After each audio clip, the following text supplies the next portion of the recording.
There's a rule in archaeology that's rarely broken. Artifacts belong to their time and place. Egyptian pottery stays in Egypt, Roman coins stay in the Roman Empire, and pre-Columbian graves in Mexico contain only what ancient Mexicans made. In 1933, that rule shattered. A burial near the city of Toluca in central Mexico was excavated by archaeologist José García Payón. The grave dated to around 1350 AD, more than 140 years before Columbus. Inside, among obsidian blades and painted bowls, lay a small terracotta head with a beard. That detail alone was impossible. No Mesoamerican culture carved bearded men. Their art showed hairless faces, stylized features, symbolic forms. But this head looked Mediterranean, Roman. Its proportions matched sculptures from the ancient world, thousands of miles away and more than 1,000 years in the past. When scientists tested it in the 1990s, they confirmed it was ancient, fired between the 9th century BC and the 13th century AD. The clay was foreign, the style was foreign, and it had been sealed in that grave when it was first closed, with no sign of later disturbance, which means one of two things happened. Either an artifact from the Old World crossed the Atlantic Ocean centuries before any ship was supposed to, or history as we know it is incomplete. Mainstream archaeology has chosen silence. The artifact exists. The tests are documented, but the implications are too dangerous to discuss. Tonight we're opening the gateway between the Old World and the New, a connection that wasn't supposed to exist until 1492. Because if this head is real, then everything we've been taught about ancient contact is wrong. And the evidence is sitting in a museum waiting for someone to ask the right questions. Before we cross that gateway, a quick note about this video. The visuals you'll see tonight are there to help illustrate the story, but they're not necessary to follow along. Whether you're here to focus deeply, listening in the background, or letting this help you fall asleep, get comfortable, and let's begin. And if you're interested in ancient mysteries that challenge the accepted timeline, make sure to subscribe to Mystic Gateways. We upload new investigations every week, and you won't want to miss what's coming next. Now, let's return to 1933, and a discovery that shouldn't exist. In the highlands of central Mexico, about 65 kilometers west of Mexico City, lies the archaeological site of Tecaxic-Calixtlahuaca. The name comes from the Nahuatl language, Tecaxic meaning stone basin, and Calixtlahuaca meaning houses on the plain. This was once a thriving settlement, part of the Matlatzinca culture that flourished in the Toluca Valley from around the 12th century until the Aztec conquest in the late 1400s. The Matlatzinca were skilled craftsmen, traders, and warriors. They built circular temples unusual for Mesoamerica, where most structures followed rectangular patterns. They worked copper and turquoise, traded with distant regions, and maintained their independence longer than most neighboring peoples before finally falling to the expanding Aztec Empire. When José García Payón began excavating the site in 1933, he was one of Mexico's leading archaeologists. His work at Tecaxic-Calixtlahuaca uncovered temples, plazas, and residential areas. But it was the burials that revealed the most about daily life and trade networks.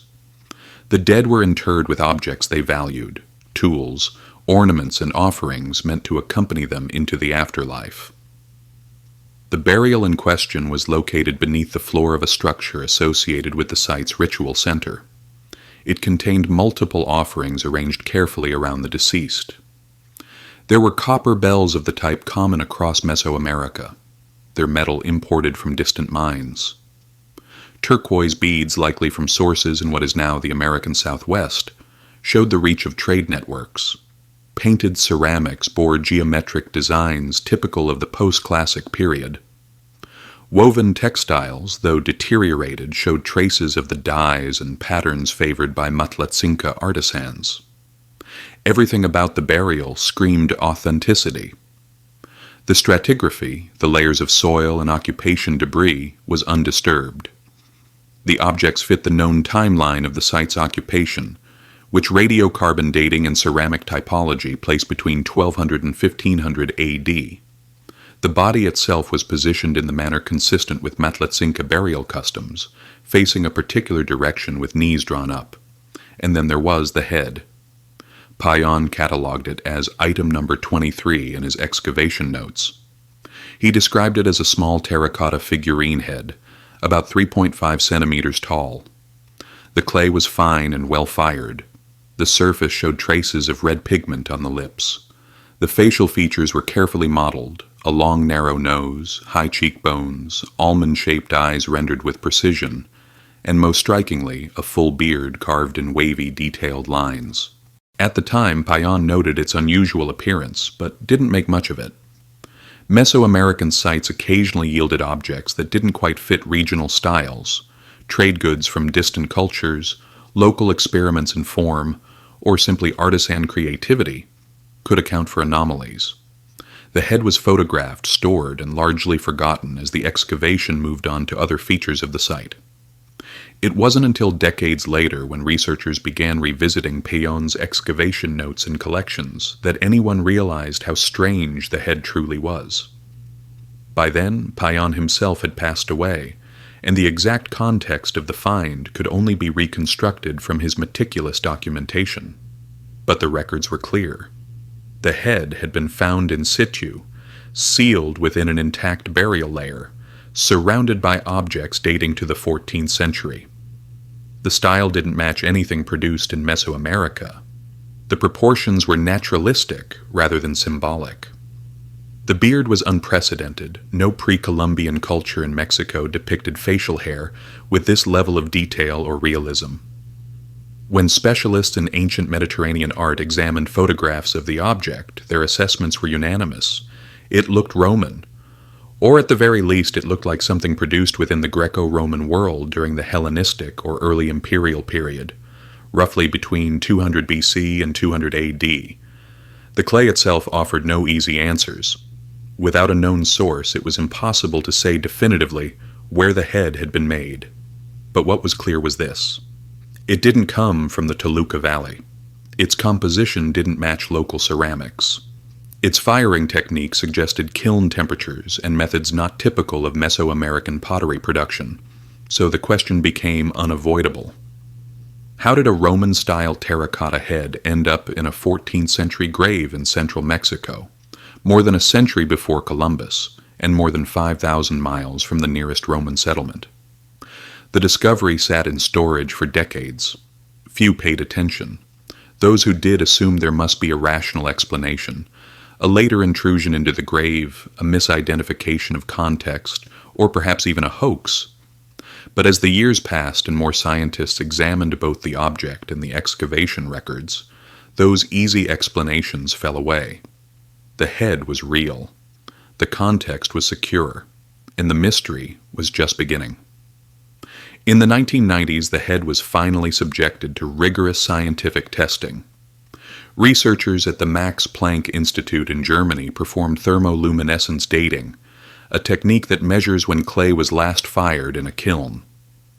The method works by analyzing trapped electrons in the mineral structure of the clay. The longer ago the object was fired, the more electrons have accumulated. The results place the head's creation somewhere between the 9th century BC and the 13th century AD. That date range was broad, but it confirmed something critical. The object was genuinely ancient. It had not been made recently and planted into the site. It was not a colonial-era curiosity brought by Spanish settlers. The clay had been fired centuries, possibly more than a millennium, before Payón's excavation. But the date range also complicated matters. If the head was made in the 9th century BC, it would predate Roman civilization entirely, placing it in the Etruscan period or even earlier. If it was made in the 13th century AD, it would be contemporary with the burial itself. But that would require explaining how someone in medieval Mexico acquired or created an object that perfectly mimicked Roman artistic conventions. Neither scenario fit comfortably with known history. The stylistic analysis added another layer of impossibility. Scholars specializing in ancient Mediterranean art examined the head and noted several features consistent with Roman portraiture.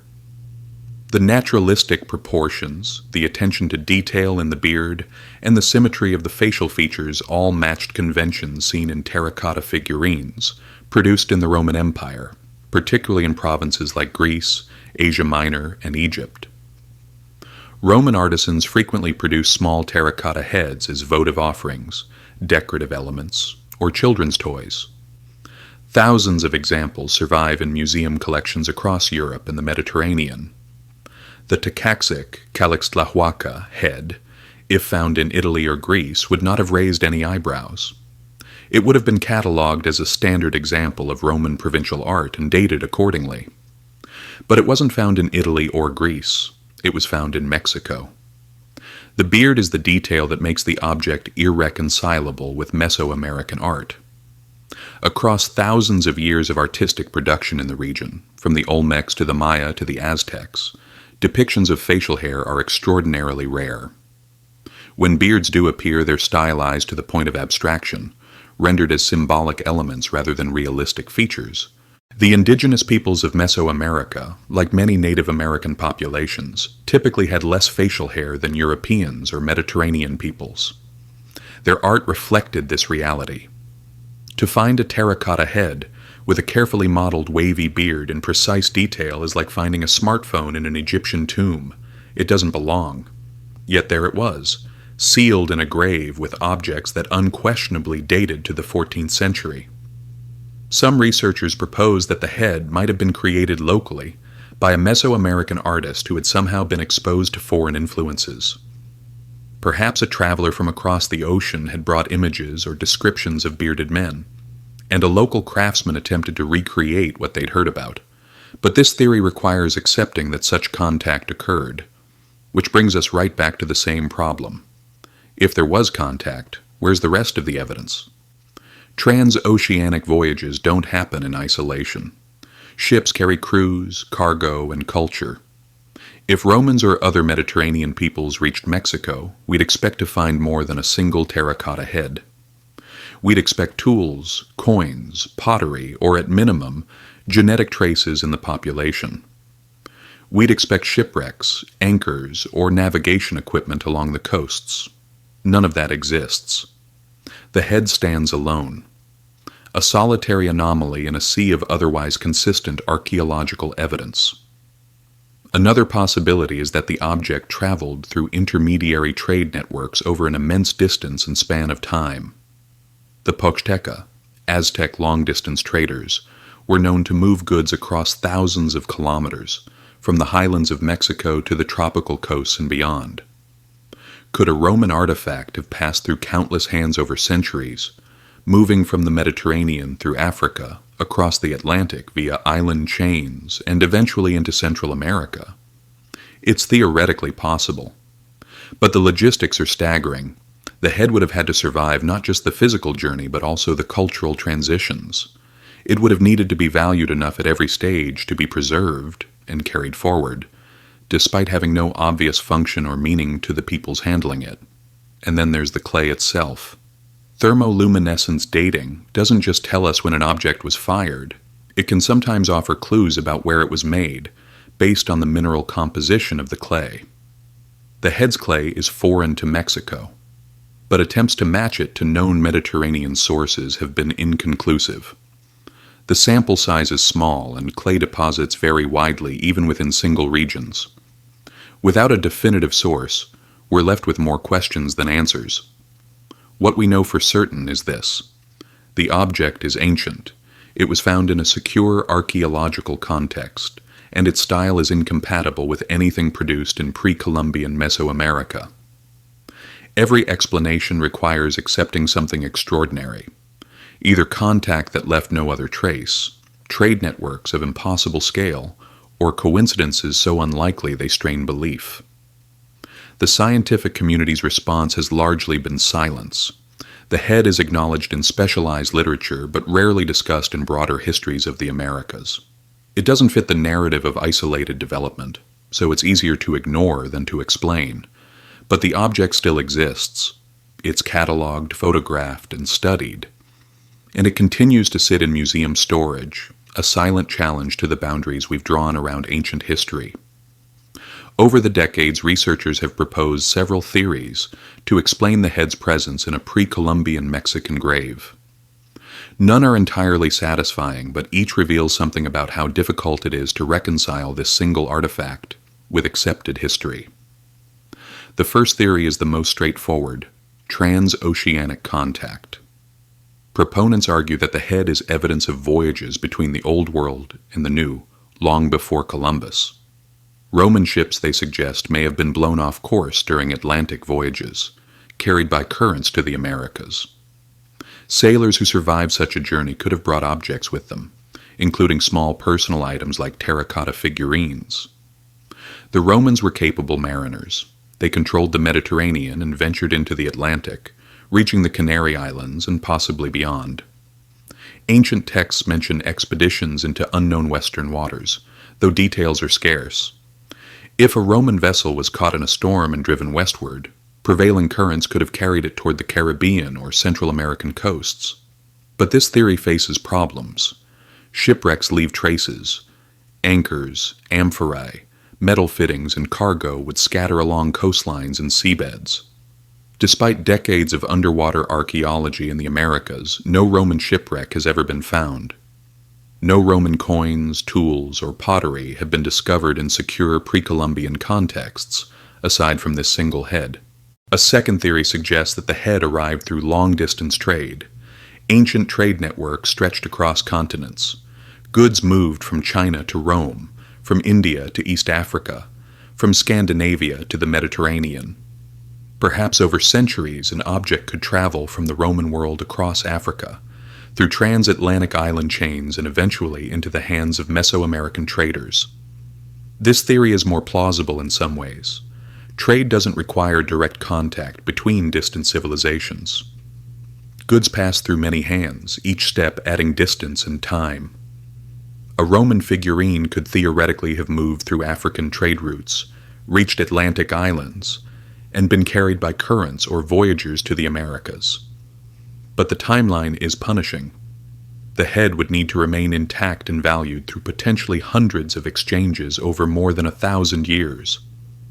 It would need to survive changes in language, culture, and geography, all while maintaining enough significance that people continue to carry it forward.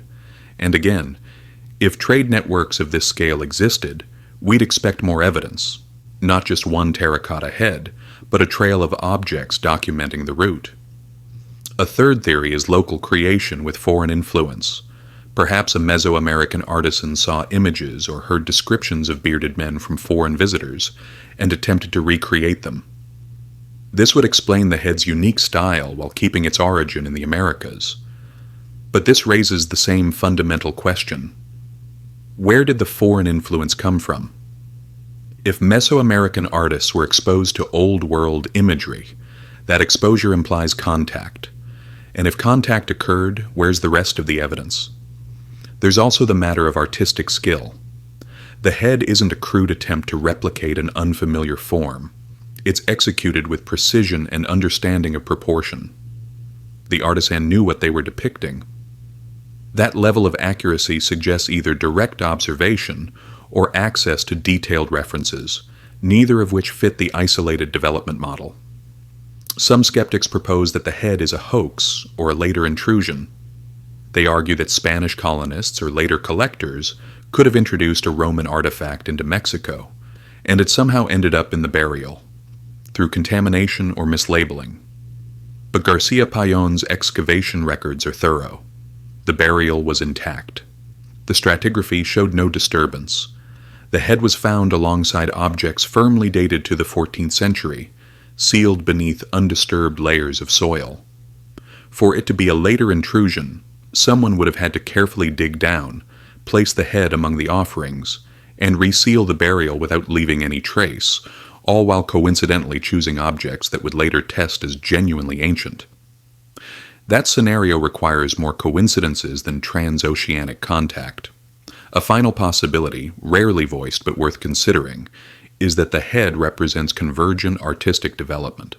Perhaps by pure chance, a Mesoamerican artisan created an object that happens to resemble Roman style. After all, human faces have universal proportions, and certain artistic conventions might arise independently. But the beard remains the insurmountable obstacle. Beards are not universal. They're culturally specific, dependent on genetics and grooming practices. For a Mesoamerican artist to spontaneously depict a full, wavy beard with realistic detail, something entirely absent from their cultural context, stretches coincidence beyond plausibility. Each theory has adherents, and each has flaws. What remains undisputed is the object itself. It exists. It's ancient. It was found in a secure context, and it doesn't fit. Mainstream archaeology has largely avoided the head, relegating it to footnotes and specialty publications. To engage with it seriously would require reopening questions about pre-Columbian contact, revising timelines, and admitting that our understanding of ancient trade and exploration may have significant gaps. So the head sits in storage, catalogued but unexplained. A small terracotta face with a beard staring across centuries, waiting for someone to provide an answer that fits the evidence without requiring extraordinary leaps. The problem is that the evidence itself is extraordinary, and sometimes extraordinary evidence demands we reconsider what we thought we knew. The Tecaxic-Calixtlahuaca head forces us to confront an uncomfortable reality about history. Our maps of the past have blank spaces, and those spaces might not be as empty as we assumed. For centuries, the narrative of human exploration followed a clear timeline. The Vikings reached North America around 1000 AD, establishing brief settlements in Newfoundland. Columbus arrived in 1492, opening sustained contact between Europe and the Americas.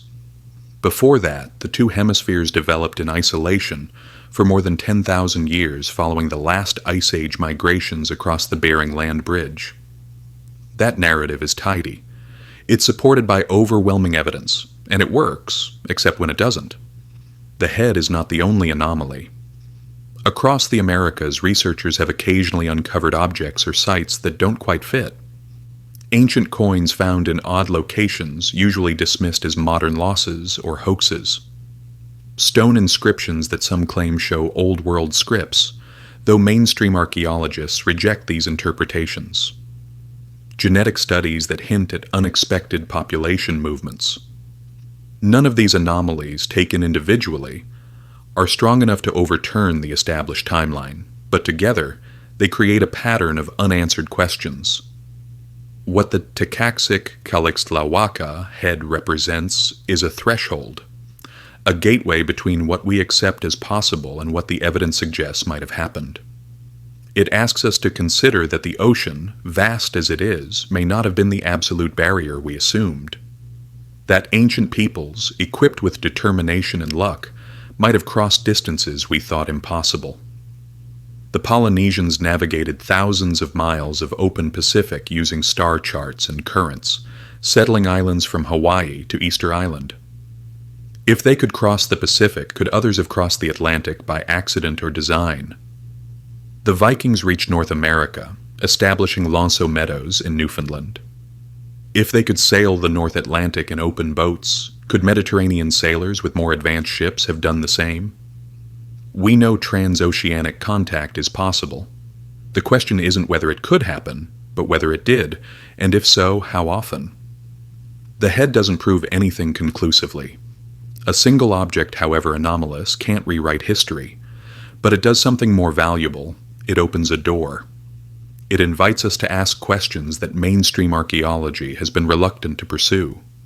What if contact wasn't as rare as we think?